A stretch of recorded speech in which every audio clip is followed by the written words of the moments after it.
Hello' everyone, আসসালামু আলাইকুম। কেনেকুৱা আছে আপোনালোক? আশা কৰোঁ ভালে আছে। আল্লাহৰ ৰহিম ৰহমতত আমিও ভালে আছোঁ। আজি আছিল বৃহস্পতিবাৰ। আজি বন্ধৰ দিন। ৰাতিপুৱা একেবাৰে 8 বজাত উঠি চালোঁ মাকে পিঠা বনাইছে। তো পিঠাৰে মই ব্ৰেকফাষ্টটো কৰিলোঁ।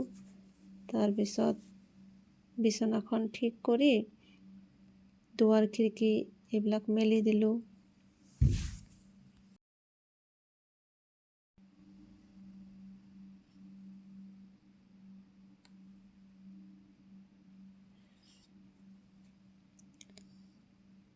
তাৰপিছত চব্জিৱালা আংকেলজন আহিছে।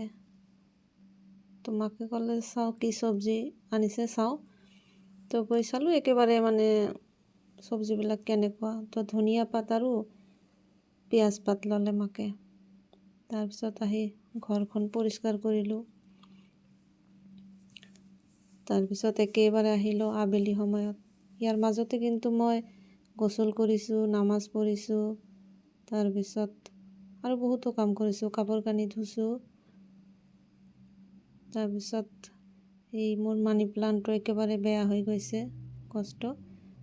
তো ভাবিলোঁ ইয়াৰ পৰা গছটো একেবাৰে মৰি যাব, অলপ কাটি লওঁ। একেবাৰে সন্ধিয়া সময়ত ছোৱালীয়ে ক'লে তাই বোলে চিকেন খাব। তো চিকেন আনিলে, সেইবোৰে ধুই পৰিষ্কাৰ কৰি ল'লোঁ। আজি ভাবিছোঁ চিকেনটো অলপ ফ্ৰাই কৰি বনাম। তো চিকেনটো ফ্ৰাই কৰিছোঁ মই। তাৰপিছত দিনত নাৰিকলো ৰুকি থৈছিলোঁ। এতিয়া নাৰিকলটো গুড়েৰে ফ্ৰাই কৰিম আৰু নাৰিকলটো একেবাৰে গুড় সানি লৈ ভাজি ফ্ৰিজত থৈ দিছোঁ। আজি আৰু পিঠা বনোৱা নাই। তাৰপিছত ৰাতিটো ইমান ঠাণ্ডা, ভাবিলোঁ যে চিকেনৰ লগত বিৰিয়ানী বনাম নে ভাত বনাম। তো মাকে ক'লে যে ভাততকৈ খিচিৰিয়ে বনাওক। তো ধুনীয়া কৰি খিচিৰি বনালোঁ মচুৰ দালিৰ লগত। আৰু খিচিৰি আমাৰ চিকেন হৈ গৈছে। তাৰপিছত দিনত বনাইছিলোঁ আলুৰ লগত ডিমৰ দালি, সেইবিলাকো অলপ আছিল। আচাৰ লগত ল'লোঁ। লৈ ৰাতিৰ আহাৰটো আমালোকে তিনিজনে কৰি আছোঁ। তো আমালোকে ৰাতিৰ আহাৰ কৰোঁ আৰু আপোনালোকৰ পৰা বিদায় লওঁ।